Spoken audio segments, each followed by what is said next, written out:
Bonjour à tous, bienvenue à ce second webinaire proposé par Instant Bénévole avec les équipes Quick-Off à la manœuvre.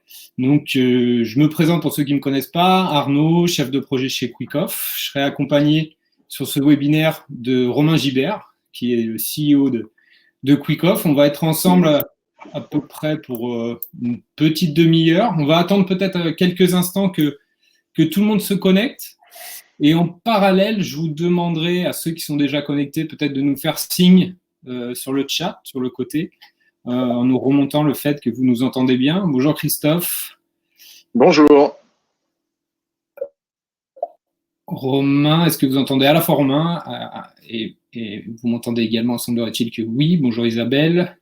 Donc il est 17h01, on va attendre que chacun puisse se connecter. Bonjour Amélie. Je surveille en même temps, il y a beaucoup de monde, c'est sympa. C'est toujours un plaisir. On va attendre 2 minutes, ouais, Arnaud, et puis après on commencera. Bonjour Claire, il y a des noms qui nous apparaissent qu'on connaît, on est ravis de les voir aujourd'hui ou de les revoir. Donc comme je vous disais sur le timing, on est ensemble pour environ une demi-heure. Après les présentations, je laisserai la parole à Romain qui durera, pour une présentation alternée qui durera environ une vingtaine de minutes. On laissera la place aux questions. N'hésitez pas, si vous avez des questions pendant le webinaire, d'en faire part justement sur le chat. On y répondra soit en direct, soit on prendra 5 à 10 minutes à la fin pour débriefer et échanger autour de vos questions. Voilà. Allez, on attend encore 1 ou 2 minutes. Bonjour Laurence. Et Irène est là également. Romain, je te laisse la parole. À toi de commencer. Les 17h02, on est dans le timing. Ouais. C'est parti. Allez, à mon tour d'intervenir. Donc, Arnaud s'est présenté, donc je vais me présenter à nouveau. Donc, Romain, je suis le fondateur de Quick-Off. Donc, aujourd'hui, on intervient pour vous parler d'Instant Bénévole. C'est un webinaire qui est co-organisé Quick-Off Maïf. Donc, je vais vous rappeler évidemment ce qu'est Instant Bénévole très rapidement.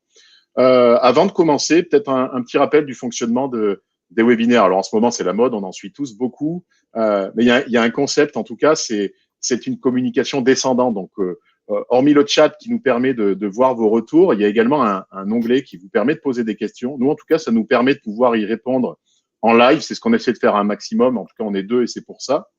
On peut aussi y répondre après. Donc, si vous avez des questions, faut pas hésiter. Ça ne nous interrompt pas, donc faut pas être gêné. Il n'y a pas de questions idiotes. Faut pas hésiter non plus à partager vos expériences. Un petit indicateur aujourd'hui, il y a une trentaine d'organisateurs qui sont présents, donc on est ravis. C'est le 2e webinaire que l'on organise. Il y en a eu un il y a 15 jours sur l'optimisation du recrutement. Ça s'est superbement bien passé. Vous étiez nombreux, vous êtes encore nombreux aujourd'hui.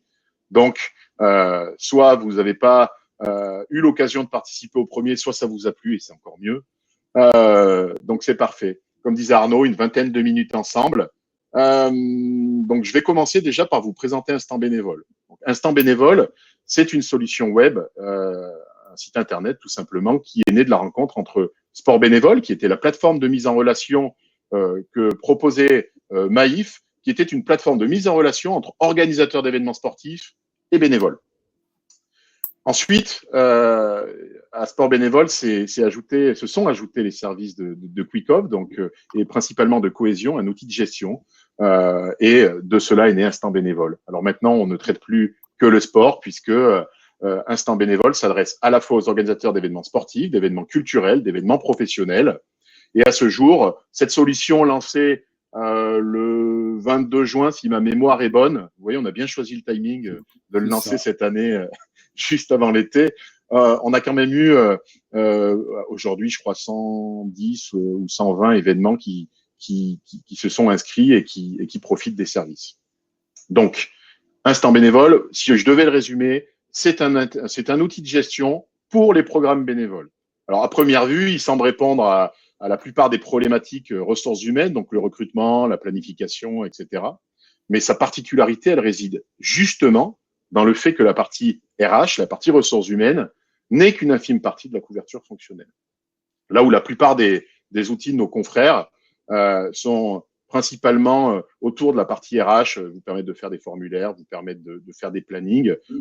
Et ça, pour nous, ça représente un tiers de la problématique que va rencontrer un organisateur ou une association sur le terrain. Le deuxième tiers concerne, lui, des fonctionnalités opérationnelles que l'on aborde avec Instant Bénévole. Et donc, aujourd'hui, je pense qu'on est les seuls à les traiter. C'est la restauration, c'est les dotations, c'est la localisation. Et ce sont aussi des services aux bénévoles. On a par ailleurs ajouté récemment des services partenaires avec Sportium et Home Exchange qui permettent de gérer l'hébergement des bénévoles ou encore la gestion des accréditations en lien ou non avec un outil qui permet de le faire. Alors aujourd'hui, on va vous parler du troisième tiers. Le troisième tiers qui vous concerne, celui qui concerne la thématique de notre webinaire, c'est justement une thématique pour laquelle l'utilisation d'un outil, Instant Bénévole ou autre, ne vous garantit absolument pas de succès. On va parler de bonnes pratiques, on va parler de partage d'expérience sur l'animation de la communauté bénévole. Et là-dessus, on va se baser sur nos expériences métiers respectives, à Arnaud, à moi, mais également aux échanges que l'on a pu avoir avec de nombreux organisateurs, dont beaucoup sont présents aujourd'hui. Donc, avec Arnaud, on a intervenu, sans faire une liste exhaustive, sur des événements sportifs, Coupe du monde de rugby, championnat du monde de ski. On intervient d'ailleurs encore sur les championnats du monde de ski 2023 après ceux de 2009. On a intervenu également on intervient sur des festivals de musique, par exemple, etc. Donc, on va se baser là-dessus pour illustrer nos propos, mais surtout, on va se baser aussi sur vos retours. Si jamais vous avez des questions, si vous avez des remarques, si on dit des bêtises ou quoi que ce soit, faut pas hésiter à intervenir. Et pour cela, vous avez le chat, vous avez les questions. Alors, voyons tout de suite ensemble.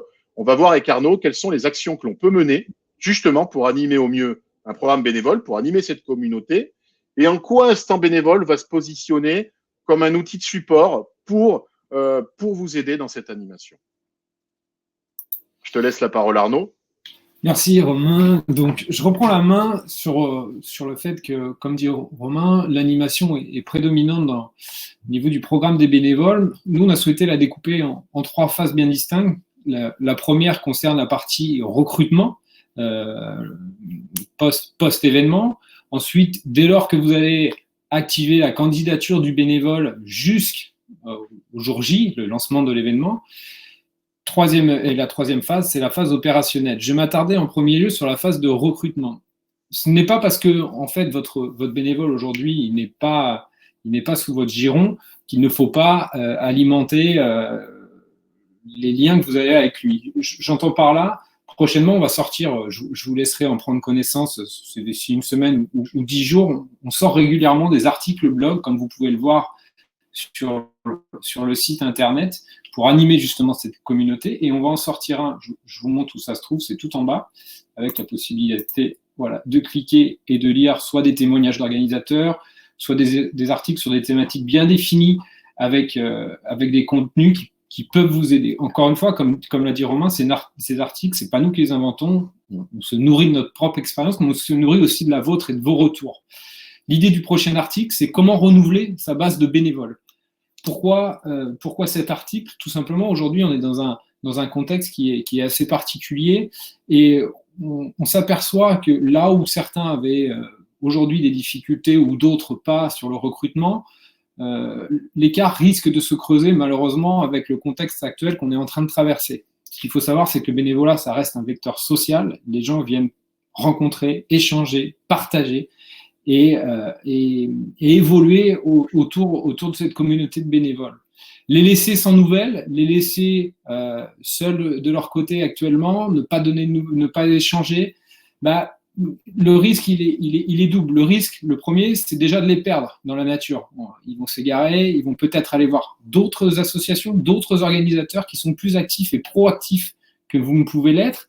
Actuellement, je ne dis pas que vous ne le faites pas, hein, c'est pas l'idée, mais je veux dire, c'est pas parce que votre événement n'a pas lieu, qu'il est annulé, qu'il est reporté, etc., qu'il faut laisser de côté cette communauté de bénévoles. Il faut continuer à entretenir le lien. Ils attendent de vous des informations, ils attendent de vous des nouvelles, plutôt bonnes la plupart du temps. Donc, ils attendent de vous que vous soyez proactifs en permanence, que vous communiquiez régulièrement sans pour autant tomber dans l'excès. Et puis, ça vous permet aussi, vous, en restant en contact de ces bénévoles, d'échanger avec le terrain, d'avoir les tendances, de se dire, bon, il y a peut-être ce genre de questions qui me remontent régulièrement. Il est peut-être nécessaire que je fasse une information justement à l'ensemble des bénévoles qui étaient là l'année passée, qui s'inquiètent de la tenue de l'événement à venir, de les rassurer, de leur envoyer des signaux positifs, etc. etc. Il faut savoir aussi que vous aurez la possibilité quelque part d'adapter ce discours à partir du moment où vous resterez en contact du terrain permanent. Voilà, donc c'est pour ça aussi, nous, par rapport à Instant Bénévole et par rapport à la façon dont est articulé Instant Bénévole et notamment la formule licence événement qui traite du bénévole, enfin le bénévole de la licence à l'année et non pas au mois, c'est un choix délibéré de notre part. Pourquoi ? Puisqu'on considère que chaque événement a ses spécificités. Vous avez peut-être recruté 2 mois avant, 6 mois avant, 8 mois avant, peu importe. L'idée, c'est qu'on ne veut pas donner aux organisateurs la possibilité de faire des mauvais calculs. C'est-à-dire, si je paye au mois, je vais payer un mois de moins parce que ça va m'économiser un bout de budget. Mais par contre, le mois au moins je vais payer, c'est un mois auquel j'aurai plus de contact avec mon bénévole. Quand vous travaillez à l'année, vous pouvez communiquer 6 mois avant votre événement, mais vous pouvez communiquer aussi 6 mois après votre événement. Donc l'idée, c'est vraiment de garder un lien sur une année complète et de pouvoir entretenir ce lien quand vous le souhaitez. Voilà, l'événement est passé, vous organisez autre chose, vous des messages de remerciement, vous pouvez toujours le faire. Et vous n'êtes pas là à compter. Vous avez une marge de manœuvre qui est assez large, on estime assez large sur un an, pour pouvoir animer votre communauté assez régulièrement. Et puis, et voilà. Donc je vais basculer là. Et si je peux compléter, Arnaud, pour le sujet, c'est par ailleurs aussi pour cela que même si vous n'utilisez plus les outils de gestion, que vous sortez d'une formule commerciale ou quoi que ce soit, et donc vous n'utilisez plus les outils de gestion, vous allez pouvoir conserver votre base de données et votre propriété de toute manière. Enfin, les données appartiennent à ceux qui les ont données, donc aux bénévoles, mais vous allez pouvoir continuer de communiquer avec eux, et ça, c'est important. Parce que, comme dit Arnaud, dans le temps, votre événement n'a pas lieu cette année, il n'a pas lieu en début d'année prochaine. Alors, je vous souhaite pas que ce soit le cas, mais vous pourrez quand même continuer sans pour autant avoir des coûts qui, j'imagine, sont pas faciles à prévoir dans cette période pour vous, organisateurs. Donc, voilà pourquoi on tenait à éclaircir ce point. Moi, je vais aller plus loin qu'Arnaud. Arnaud, il a parlé de la phase de recrutement dans laquelle il disait c'est important de pouvoir maintenir le lien, de pouvoir mener des actions, etc. J'ai d'ailleurs posé une question pendant qu'Arnaud parlait, ça m'a fait penser à une réflexion. Est-ce que parmi vous, vous êtes tous organisateurs quasiment? Est-ce que parmi vous, il y en a qui mènent des actions auprès de leur communauté bénévole en ce moment même, autres que des actions pour leur dire désolé, c'est annulé, mais est-ce qu'il y a d'autres actions qui sont menées pour leur dire on est en train de prévoir des choses pour vous, on espère se retrouver, comment allez-vous, est-ce qu'on peut en profiter pour récolter vos idées pour le prochain événement qu'on va faire ensemble? Ça fait partie de l'animation communautaire.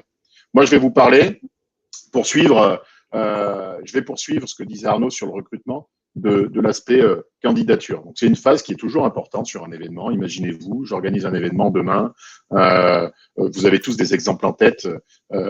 J'organise un événement, je parle des championnats du monde de ski. Très bien, il va y avoir plus d'1 millier de bénévoles qui vont être recrutés. Donc, il y a beaucoup de bonnes volontés qui vont venir faire la démarche d'aller remplir un formulaire de candidature, qui vont prendre du temps pour se manifester et indiquer leur bonne volonté à participer. Et votre rôle, ça va être de recevoir ces candidatures et de les traiter. Un petit peu comme une entreprise qui accorde du respect aux candidats qui postulent à une offre chez eux, il va falloir déjà prendre le temps de leur répondre. Et puis, faut avoir une conscience que entre le premier candidat et le dernier candidat, il va peut-être se passer plusieurs mois. Je prends l'exemple des championnats du monde de ski à nouveau, mais c'est pareil pour tous les événements. Il va peut-être se passer 1 an entre le premier candidat et le dernier candidat. Donc, si vous commencez à échanger seulement avec ces personnes-là lorsque vous avez fini votre candidat, votre sélection de candidats, malheureusement, le premier qui aura candidaté, il aura attendu 1 an pour avoir un moindre signe positif ou négatif de votre part. Donc ça, il va falloir changer vos habitudes. On le constate sur beaucoup d'événements, mais pour autant, il y a des très bons élèves qui maintiennent le lien, qui échangent, etc. Et donc, c'est pour ça que l'on a intégré plus tôt dans le process que auparavant, un bénévole, il avait accès à son portail individuel sur Instant Bénévole seulement lorsque il était membre des équipes. Et donc, on a décalé cette période-là. Donc, maintenant, il a accès à son portail individuel à partir du moment où il est candidat. Et donc, à partir du moment où il va remplir le formulaire de candidature, il va avoir accès à cet espace individuel et il va pouvoir échanger avec vous. Premièrement, il va avoir des infos. Donc là, voilà, on a l'exemple sous les yeux. J'ai une info sur ma candidature, j'ai la possibilité d'envoyer des messages, j'ai la possibilité éventuellement d'accéder à des services qui vont me permettre, dans le cas où je serai reçu, de pouvoir anticiper mon hébergement pour pas me retrouver à 2 mois de l'événement lorsque vous validez les candidatures. Mince, mais maintenant je suis disponible, mais je n'ai pas d'hébergement pour venir sur le site. Donc on a travaillé là-dessus.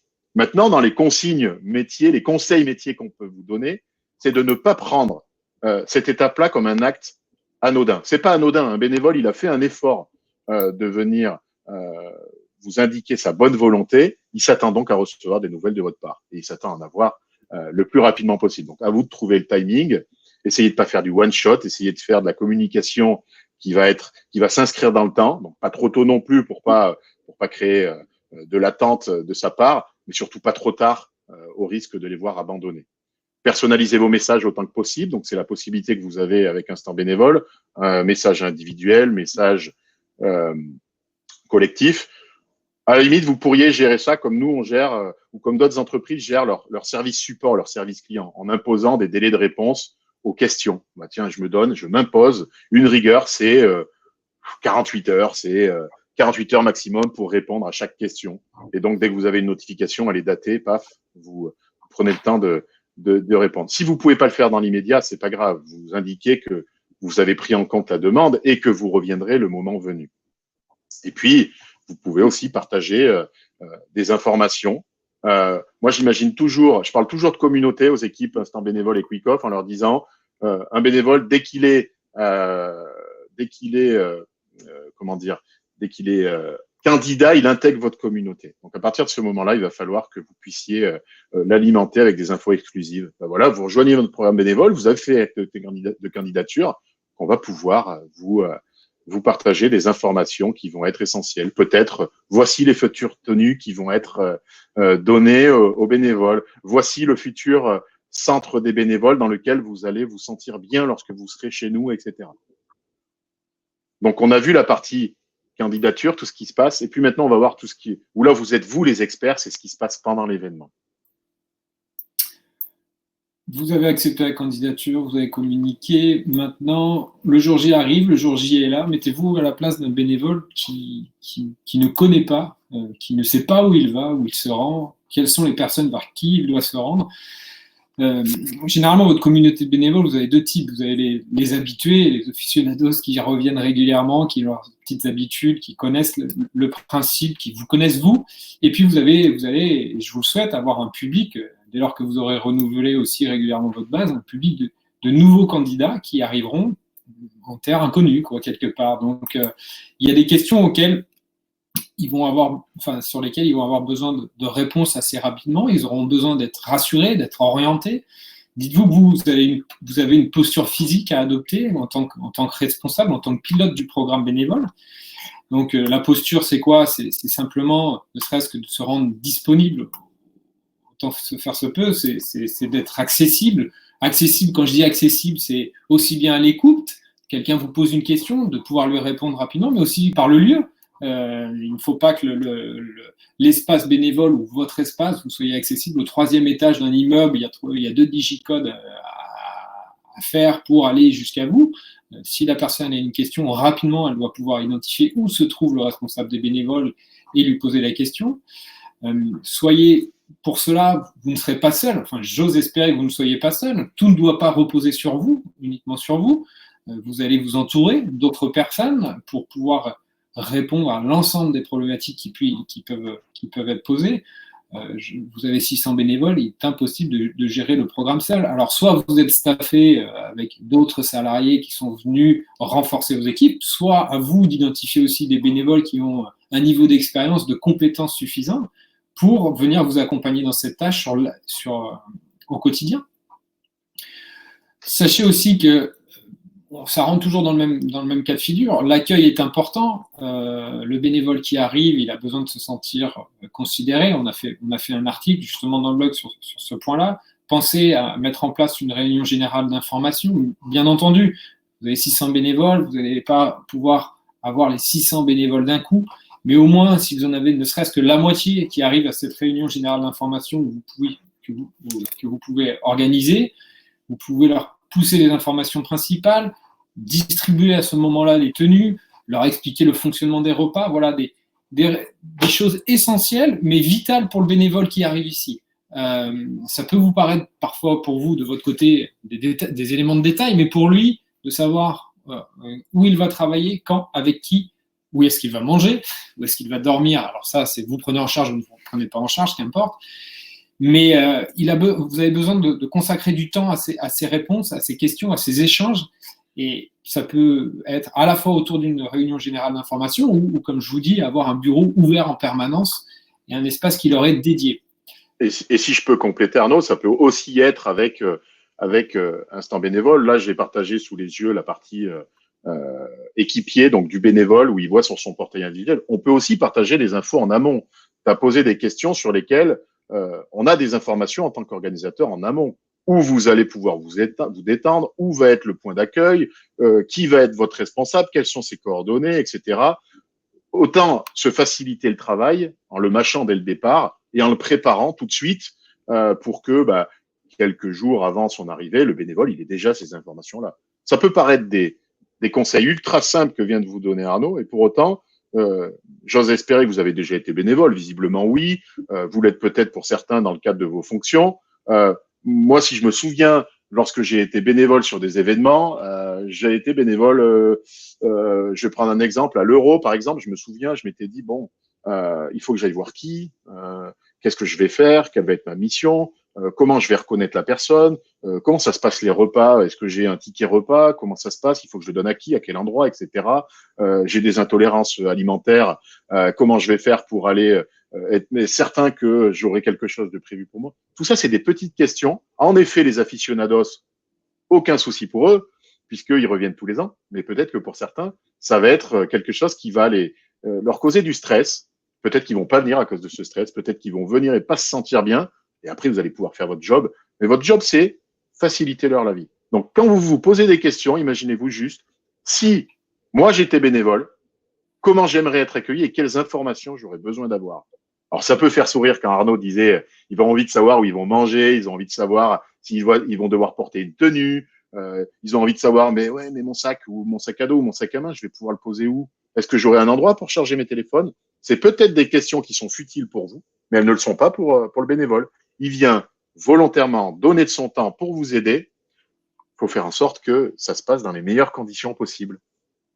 Et on fait peut-être un distinguo à tort, Romain, sur les aficionados. C'est pareil, si vous êtes amené à changer un lieu, vous êtes amené à changer un process pour le bénévole, ce n'est pas parce que ça a fonctionné comme ça pendant 10 ans que la 11e année, vous ne fonctionnerez de la même façon. Donc, vous avez tout intérêt aussi à les prévenir et à utiliser un maximum les échanges en amont pour que le jour J, ils ne soient pas surpris, ils arrivent à « non, moi, je faisais comme ça les 4 années auparavant, on faisait comme ça, je vois pas pourquoi on change ». Donc, leur expliquer une forme de pédagogie. Ça, on est sur de l'amont, on est sur de l'accueil. Il y a aussi le pendant. Alors, vous n'êtes pas forcément tous organisateurs d'événements qui vont durer sur 15 jours, une semaine, sur une longue durée. Mais si tant est que ce soit le cas, n'hésitez pas à identifier et à organiser des temps forts pendant cette phase. Quand je dis temps fort, c'est un repas, c'est entre les bénévoles ou peut-être mixer les publics. Vous pouvez faire un repas entre les bénévoles en invitant éventuellement un sportif, un artiste à partager un moment avec eux, prendre des photos, échanger, pouvoir discuter, voilà, créer une certaine forme de proximité avec, de manière à ce que le bénévole ne se sente pas forcément qu'un pion que l'on va utiliser pour organiser une manifestation, mais qu'il se dise je fais partie intégrante et puis j'ai aussi le côté remerciement, le côté valorisation. On vient j'ai perdu le mot, mais ça me reviendra. On vient me féliciter du travail que j'ai accompli. Et ça, c'est très important pour eux, pour la communauté de bénévoles. Dernier point sur le pendant, je dirais, c'est aussi adapter vos modes de communication pendant l'événement. On sait qu'il y a des contraintes qui vont être d'ordre temporel, peut-être structurel, etc., où il va falloir avoir une forme de réactivité. Donc effectivement, vous allez peut-être pousser tout un tas d'informations sur leur espace équipier en amont. Maintenant, pendant la phase opérationnelle, ils ne prendront peut-être pas le réflexe d'aller consulter régulièrement leur espace équipier. Pensez à utiliser des fonctionnalités comme le SMS, qui apporte davantage de fonctionnalités et de souplesse, sans pour autant en abuser, bien entendu. Voilà, et moi, si sur la partie pendant, si on a un conseil peut-être clair à vous donner, c'est de rester vraiment en contact du terrain autant que possible, de manière à pouvoir rapidement, s'il y a un point de blocage, s'il y a quelque chose qui ne va pas, plus vous serez au contact du terrain, plus vous aurez la possibilité de pouvoir réagir. Donc, l'outil de gestion aussi en amont, il est fait pour ça, c'est de vous dégager un maximum de temps pour préparer toute cette phase opérationnelle, de sorte que pendant que vous êtes dans l'opérationnel, vous avez du temps pour discuter, échanger, avoir les remontées du terrain, etc., etc. Après, il y a la dernière phase qui est l'après-événement. Romain, tu veux dire peut-être quelque chose pour conclure sur cette partie-là? Avant de basculer sur l'après-événement, en effet, je me rappelle lorsque j'ai eu ma première expérience professionnelle sur de la gestion de bénévoles, qui était d'ailleurs ma première expérience professionnelle, à la Coupe du Monde de rugby, notre responsable RH nous avait dit votre rôle, c'est de préparer pour faire en sorte justement que les bénévoles ils arrivent dans les meilleures conditions, que les responsables opérationnels ils aient les meilleures équipes avec les meilleures compétences, etc. Tout le monde devait être satisfait, évidemment. Et puis, il nous rappelait surtout, pendant l'événement, si votre boulot est bien fait, vous êtes là, vous êtes simplement des géos comme au Club Med. Vous êtes là pour faire en sorte que vous allez répondre aux demandes des bénévoles, vous allez être là pour traiter parfois des situations un petit peu d'urgence, un responsable à qui il manque du monde, etc. Mais surtout, vous allez être des observateurs. Si votre travail est bien fait, c'est ça. Et il y a aussi une autre condition, c'est le fait d'être accompagné, puisque on sait très bien que parfois vous allez devoir gérer la restauration, la distribution des tenues, les petits coups de feu, etc. Donc, essayez de vous entourer, d'accorder une place importante. Si c'est pas vous, c'est quelqu'un d'autre, une personne qui va pouvoir être au lien avec les équipes pour entendre les remontées. Est-ce qu'on va dans la bonne direction? Est-ce qu'il y a un mécontentement qui s'installe? Est-ce qu'il y a des personnes qui se posent une question et je l'ai entendu 50 fois, ça vaut peut-être le coup que je fasse un message depuis l'espace, là, comme j'ai fait pendant qu'Arnaud parlait, ou que j'envoie un SMS depuis Instant Bénévole pour que tout le monde puisse être informé et enfin cette réponse à cette question. Pour enchaîner, ensuite, on a tendance à penser que l'événement il est fini et notre travail s'arrête le soir lorsque l'on va boire notre petite bière avec les bénévoles et qu'on leur dit merci, c'était super, etc. On a passé un bon moment. Très souvent, on a un petit coup au moral parce que tout le travail qu'on a fait pendant les semaines et les mois avant, il est derrière et puis il va falloir se projeter dans d'autres choses. Et pour autant, votre travail, il n'est pas fini. Le travail d'animation communautaire, il continue avec une étape qui est ultra importante. La relation, elle ne s'arrête pas là. Au contraire, elle a plusieurs enjeux. Il faut que vous la continuiez. Il faut que vous vous assurez de faire perdurer le lien déjà, parce que votre événement va peut-être revenir. Peut-être qu'il va falloir laisser un héritage pour d'autres organisateurs dans le cadre d'événements qui ne se reproduisent pas tous les ans. Et donc, pour ce coup, il va falloir garder le lien avec eux pour les remercier, pour peut-être les rétribuer pour certaines choses, pour les accompagner. Il y en a qui vont vous demander des choses toutes bêtes. Est-ce que vous pouvez me faire une attestation comme quoi je suis intervenu? Ça peut être important pour eux, je sais pas, pour leur employabilité par exemple. Vous avez un rôle à jouer là-dessus. Ça peut aussi être un moyen, ça doit être un moyen, pardon, de les interroger sur les points à améliorer. Je pense que ça devrait être systématique de s'inscrire dans une démarche d'amélioration continue, comme on le fait dans une entreprise. Mais sauf que là, on est dans le milieu associatif, donc c'est encore plus obligatoire. C'est de les interroger pour savoir quels sont les points à améliorer. Alors, il ne faut pas que vous ouvriez la porte à des grands discours, il faut peut-être que vous le mettiez en œuvre d'une manière assez simple avec un sondage pour leur dire voilà, est-ce que sur la partie restauration, vous avez des retours à nous faire? Est-ce que sur la partie accueil, vous avez des retours à nous faire? Quelles sont les infos primordiales que vous avez eu du mal à obtenir? Toutes ces petites questions-là, vous allez récolter des retours. Il y a de fort à parier que vous n'aurez pas 100% de retours, mais au moins les quelques retours que vous allez avoir, vous allez pouvoir vous en servir, vous allez pouvoir les compiler. Et puis là où vous serez encore meilleur, c'est si jamais vous les prenez et puis que vous preniez le temps d'améliorer les choses pour l'avenir. Et puis là, encore mieux, vous leur faites un message, vous leur dites on a entendu vos retours, voilà quels sont les grandes actions qui nous sont demandées, voilà ce qu'on met en place. Et là, ça montre que vous êtes proactif et ça vous donne surtout une superbe raison pour entretenir le lien, le faire perdurer et puis avoir une communauté. Puis vous verrez, le temps passe vite. Prochain message que vous leur enverrez, ce sera « On a la date du prochain événement, est-ce que vous êtes toujours dispo ?»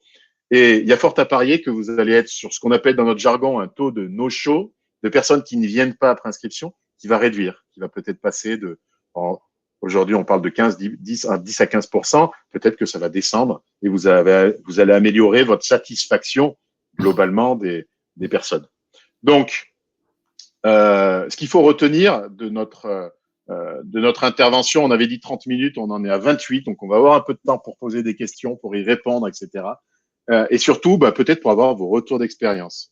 Donc, en effet, avant l'événement, même s'il n'y a pas d'événement, comme dans la situation où on est aujourd'hui, le lien, il est primordial. Le bénévolat, c'est un vecteur social, donc votre rôle, c'est d'entretenir ce vecteur social, montrer que finalement, vous n'êtes pas à échanger avec vos communautés seulement lorsqu'il y a un besoin précis, etc. Ça peut être vécu comme une famille, il faut qu'on échange, etc. Dès lors que vous allez lancer ce recrutement, tout le travail que vous avez fait en amont, il va vous servir et puis vous allez pouvoir garder en tête les conseils qu'on vous a donnés sur le fait de maintenir informé, d'avoir des communications régulières, de communiquer des choses un petit peu exclusives à cette grande famille que seront les candidats et les bénévoles de votre organisation.